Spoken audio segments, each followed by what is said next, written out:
అందరికీ నమస్కారం. Welcome to మనం టీవీ. నేను మీ పవన్ బేస్వాడ. హైదరాబాద్ నగరంలో కుండపోత వర్షం కురుస్తుంది. మరో 2-3 గంటల పాటు ఇదే వర్షం కొనసాగే అవకాశం ఉందంటూ ఇప్పటికే చాలా హెచ్చరికలైతే జారీ చేస్తుంది వాతావరణ శాఖ. ఇక తెలంగాణ వ్యాప్తంగా ఇప్పటికే పలుచోట్ల పిడుగులతో కూడిన వర్షాలు పడటం మనం చూస్తూనే ఉన్నాం. ఈ నేపథ్యంలోనే తెలంగాణ వాతావరణ శాఖ హెచ్చరికలు జారీ చేస్తా ఉంది.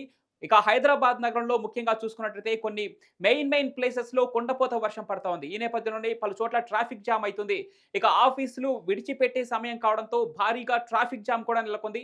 కొన్ని చోట్ల నాలాలు ఉప్పొంగి వరద నీరు వీధుల్లో నుంచి అపార్ట్మెంట్‌లోకి ప్రవేశించే ఆ వాతావరణం అయితే కనిపిస్తుంది. ఇక వాతావరణ శాఖ హెచ్చరికలు జారీ చేసింది. మరో 2-3 గంటల పాటు ఈ వర్షం కొనసాగే అవకాశం ఉండడంతో అత్యవసరం అయితే తప్ప బయటకు రావద్దంటూ ఇప్పటికే వాతావరణ శాఖ అధికారులైతే హెచ్చరిస్తున్నారు. ఇక తెలంగాణ వ్యాప్తంగా చూసుకుంటే వికారాబాద్ కావచ్చు, సంగారెడ్డి కావచ్చు, మేడ్చల్ కావచ్చు, ఇలా హైదరాబాద్‌తో పాటు పలు జిల్లాల్లో ఇప్పటికే పిడుగులతో వర్షాలు పడే అవకాశం ఉన్నట్లు వాతావరణ శాఖ తెలుపుతుంది. మరో 2 రోజుల పాటు ఇదే వాతావరణం కొనసాగే అవకాశం ఉందంటూ వాతావరణ శాఖ కూడా తెలుపుతుంది.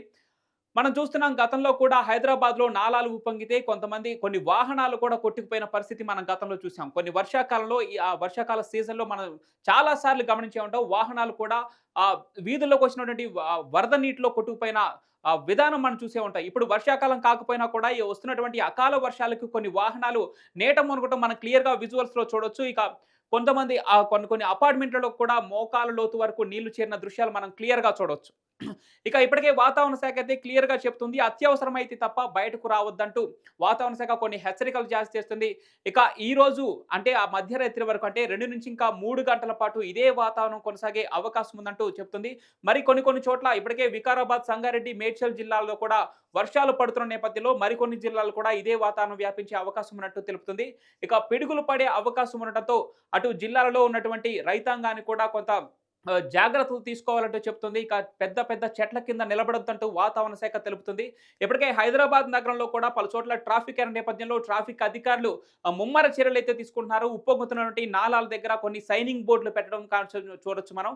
ఇక ఈ నేపథ్యంలోనే ట్రాఫిక్‌ని క్లియర్ చేసే పనిలో ట్రాఫిక్ పోలీసులైతే నిమగ్నమయ్యారు. మరిక 2-3 గంటల పాటు ఇప్పటికే వర్షం కొనసాగుతూ ఉన్న నేపథ్యంలో ఇంకా 2-3 గంటల పాటు వర్షం పడే అవకాశం ఉండటంతో ఇంకా వరద ఉధృతి పెరిగే అవకాశం కూడా కనిపిస్తా ఉంది. ఈ నేపథ్యంలోనే అత్యవసరమైతే తప్ప బయటకు రావద్దంటూ ప్రజలకు, నగర వాసులకు ముఖ్యంగా హైదరాబాద్ లోకల్‌లో ఉన్నటువంటి ఎవరైతే వాహనదారులు ఉన్నారో వాళ్ళకి కీలక హెచ్చరికలు జారీ చేస్తుంది వాతావరణ శాఖ. ఇక ఇప్పటికే మనం చూసుకోవచ్చు స్కూల్స్ అదేవిధంగా ఆఫీసు విడిచిపెట్టే టైం కాబట్టి ఇప్పటికే ట్రాఫిక్ ఈ సమయంలో నార్మల్‌గానే ఎక్కువగా ఉంటుంది. ఇప్పుడు వర్షం నేపథ్యంలో ఒకేసారి వర్షం కొంత తగ్గుముఖం పడితే వెళ్ళిపోదాం అన్నట్లుగానే చాలామంది చూస్తూ ఉంటారు కాబట్టి ఈ నేపథ్యంలో ఒకేసారి బయటకొస్తే ట్రాఫిక్ జామ్ అంతరాయం ఏర్పడే అవకాశం ఇప్పటికే ఉంటుంది. ఇక రోడ్లపై నిలిచిన వరద నీరుతో కూడా ట్రాఫిక్ ఇక్కట్లు తప్పేలా లేవు. మరో పక్క 2-3 గంటల పాటు ఇదే వర్షం కొనసాగితే ఇంకా నాలాలు ఉప్పొంగే అవకాశం ఉంది. కొన్ని చోట్ల మ్యాన్ హోల్స్ తెరిచి ఉండే అవకాశం ఉంటుంది కాబట్టి కొంత జాగ్రత్తలు వహించాలంటూ వాతావరణ శాఖ చెప్తుంది. ఇప్పటికే డిజాస్టర్ రెస్పాన్స్ కూడా అలర్ట్ అయింది వాతావరణ శాఖ హెచ్చరికలతో. మరొక పక్క తెలంగాణ వ్యాప్తంగా ఇదే వాతావరణం మరొక 2-3 రోజుల పాటు కొనసాగే అవకాశం ఉన్నట్టు వాతావరణ శాఖ తెలుపుతుంది. ఇప్పటికే రైతులకు కొన్ని హెచ్చరికలు జారీ చేయడం జరిగింది. మరొక పక్క జిల్లాలలో కూడా కొన్ని చోట్ల ఉరుములు మెరుపులతో కూడిన వర్షం పడే అవకాశం ఉంది కాబట్టి అదేవిధంగా పిడుగులు కూడా పడే అవకాశం ఉండటంతో కొన్ని హెచ్చరికలు అయితే జారీ చేయడం జరుగుతోంది.